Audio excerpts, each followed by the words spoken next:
Hello दोस्तों, हम लोग ने लास्ट पार्ट में यहाँ तक कंप्लीट कर लिया था। आज हम लोग वर्क ऑफ ग्लेशियर पढ़ेंगे, तो let's begin. Some region on the earth surface still remain cover with snow. Earth का कुछ पार्ट स्नो से कवर है। The polar region and the high altitude region of the mountain like Himalaya and the Alps of Alps मतलब top, ऊंचा, deposit to ice. बहुत सारा ये mountains भी आइस स्नो से कवर है। The vast area this earth surface continues a total of about 29 million cubic kilometre of water. Earth में बहुत बड़ा हिस्सा कवर है स्नो से, वो 29 मिलियन क्यूब किलोमीटर ये कवर है स्नो वाटर से। The snow blocks usually move downward flowing the slope of the surface. ये जो जो स्नो ब्लॉक्स है वो बहुत ये डाउनवर्ड की तरफ, माउंटेन से डाउनवर्ड की तरफ जाता है। Their downward movement is known as very slow, बहुत स्लो मूवमेंट उसका होता है जाने का। This movement also for a distance of few millimetre to few metre in a day. एक दिन में वो फ्यू मिलीमीटर या फिर फ्यू मीटर जाता है डाउनवर्ड की तरफ। The slow moving snow and ice blocks when come down the slope are called glacier. जो ये स्नो ब्लॉक्स जो धीरे धीरे नीचे आता है और वो जब नीचे पहुंच जाता है तो उसको बोलते हैं ग्लेशियर।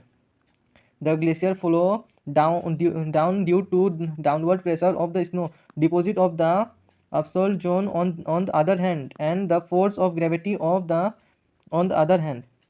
जो वो डाउनवर्ड की तरफ जाता है वो किसके कारण से जाता है? Due to force of gravity. Gravity का मतलब से वो जो स्नो है वो डाउनवर्ड की तरफ धीरे धीरे जाता है। और present about 1% of the earth's land area under the impact of glacier action. 1% हिस्सा ग्लेशियर से कवर है अर्थ सरफेस का। Like river glacier also create different type of feature and modification the earth surface through the process of erosion transportation deposition. और जैसे रेगिस्तान में होता था ना 3 प्रोसेस, वैसे ग्लेशियर का भी 3 प्रोसेस होता है। इरोशन उठाना, ट्रांसपोर्टेशन ले जाना, डिपोजिशन गिरा देना। As a result the region under glacier action have their peculiarly created. It is important to note the glacier can be divided into 3 types. Glacier भी 3 टाइप में डिवाइडेड है। और क्या क्या टाइप है देखते हैं। कॉन्टिनेंटल ग्लेशियर, माउंटेन एल्प्स और वैली ग्लेशियर एंड पिडमोंटियन ग्लेशियर। ठीक है, अब हम लोग कॉन्टिनेंटल ग्लेशियर को पढ़ते हैं। इसके नाम से पता चल रहा है कॉन्टिनेंट का ग्लेशियर होगा कोई। तो ये ग्लेशियर पाया जाता है पोलर रीजन में, और एरिया का नाम है northern Canada, Greenland, Antarctica etcetera are accidentally covered by continental glacier. अभी जो एरिया का नाम बोला वो सब कवर है कॉन्टिनेंटल ग्लेशियर से। This glacier move down slope very slow according to the surface grade. बहुत स्लो ये ग्लेशियर डाउनवर्ड की तरफ जाता है। उसके बाद सेकंड है माउंटेन ग्लेशियर। अब ये माउंटेन ग्लेशियर पाया जाता है Alps of the Europe, the rock of North America and the Himalaya of Asia. Generally, they flow through the valley continent between two mountain range. There are comparatively little faster than the continental glacier. ये continental glacier से ना थोड़ा सा speed चलते हैं, ज़्यादा speed नहीं, थोड़ा speed. Piedmont Glacier. Sometime a number of mountain or valley glacier move downward and meet all the जब कोई माउंटेन से जो कोई ग्लेशियर का ये ग्लेशियर ब्लॉक जब नीचे आता है, जब वो डाउनवर्ड तक पूरा पहुंच जाता है ज़मीन तक, मतलब पूरा एकदम सरफेस तक पहुंच जाता है आर्ट का, तो आपको यहाँ पे बात किया देयर आफ्टर। तो उसके बाद दे फ्लो थ्रो, वो थोड़ा farther downward near by plains as this glacier originate in the piedmont zone of the mountain. वो ग्लेशियर ना पिडमेंट जोन में होता है माउंटेन का। पिडमेंट जोन एक जोन है माउंटेन का। They are called piedmont glacier. उस ग्लेशियर को बोलते हैं piedmont glacier. Such piedmont glacier are common in X of North America. X of North America में वो ग्लेशियर पाया जाता है ज़्यादा से ज़्यादा। अब हम लोग पढ़ेंगे erosional future by created by glacier. ठीक है, let's begin. The glacier carry some rock blocks, stones and sand along with the snow blocks. जो इस शॉर्ट में मैं पढ़ा था ये पैराग्राफ को। ग्लेशियर क्या होता है, जब ये फिगर हम लोग समझते हैं, जब ग्लेशियर ऊपर से नीचे की तरफ आता है तो आने के टाइम में तो वो बहुत सारे रॉक्स पार्टिकल भी लेके आता है, बहुत सारे डस्ट वस्ट लेके आता है। तो वो जब लाता है तो वो सब लाने के बाद कहाँ जाता है, यहाँ पे बोला गया है। यहाँ पे बोला गया है कि वो सब लाता है वो सब का कहाँ जाता है वो।